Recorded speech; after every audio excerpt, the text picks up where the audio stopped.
Mr. Kramer, you're recognized for 5 minutes.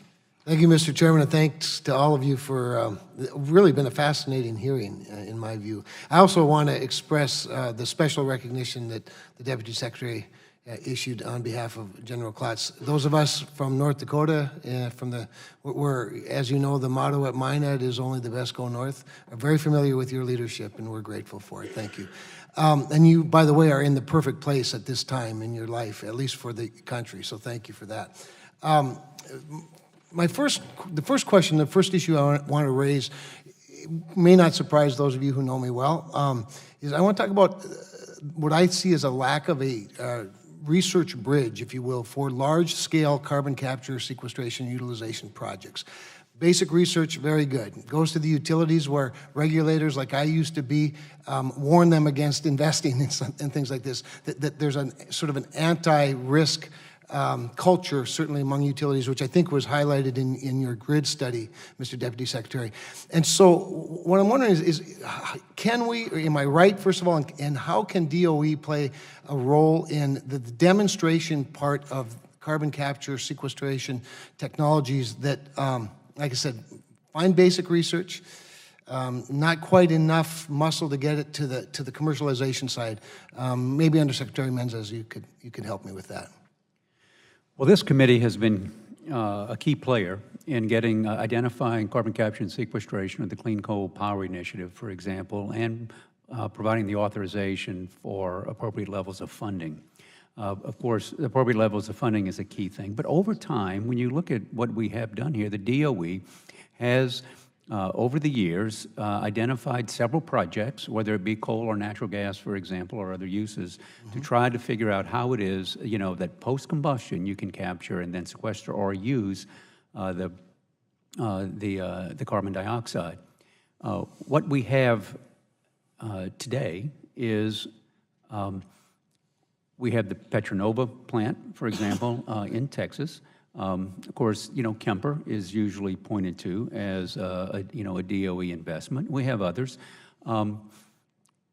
We have yet to really figure out how it is that we can have the technology to scale to perform at the efficiency level that we want, and then to be able to do with the carbon dioxide that we would like. We have not stopped funding programs. We have a pilot project in India, for example, which would look to enhance oil recovery. But each of these projects are unique with respect to the combustion, the fuel, right, the combustion.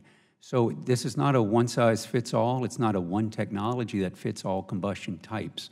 So the fuel use is important, and even within coal, the type of coal, as you know, lignite is certainly different from other coal. It certainly is. And your state has had the longest active capture program and use. So we're committed to it.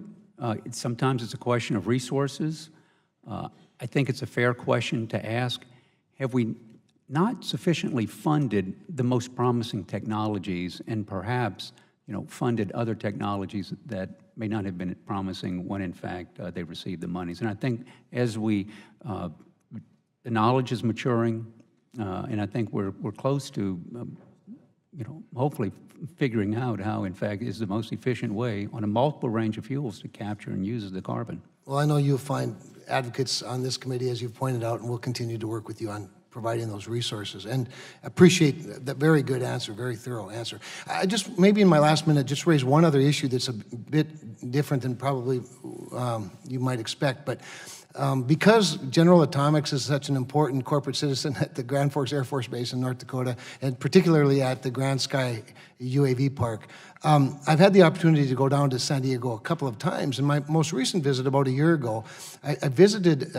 their ITER project. I don't know how familiar you are with it, but yeah, the International Thermonuclear Reactor Experimental Reactor Project, which to me just seems to present a lot of opportunity with a mega fusion project. And I know it's housed in San Diego. 35 countries are part of this. As I look at sort of the U.S. commitment to it, again, financially, I sometimes think we're coming up a little bit short. And I just want to sort of highlight it either for comment or for further discussion as we go forward. as I wrap up.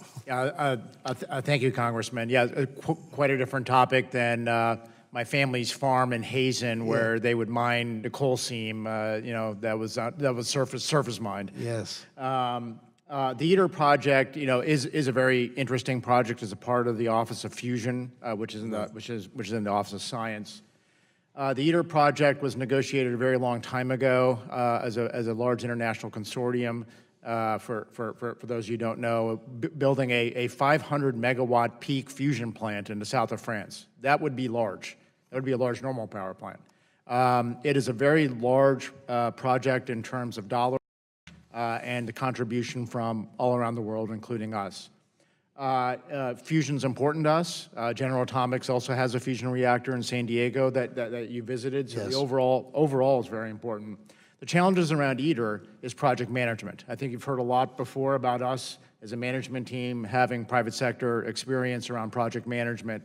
The biggest challenge around ITER is that it's 6 times over budget and it's 10 years late in terms of timing.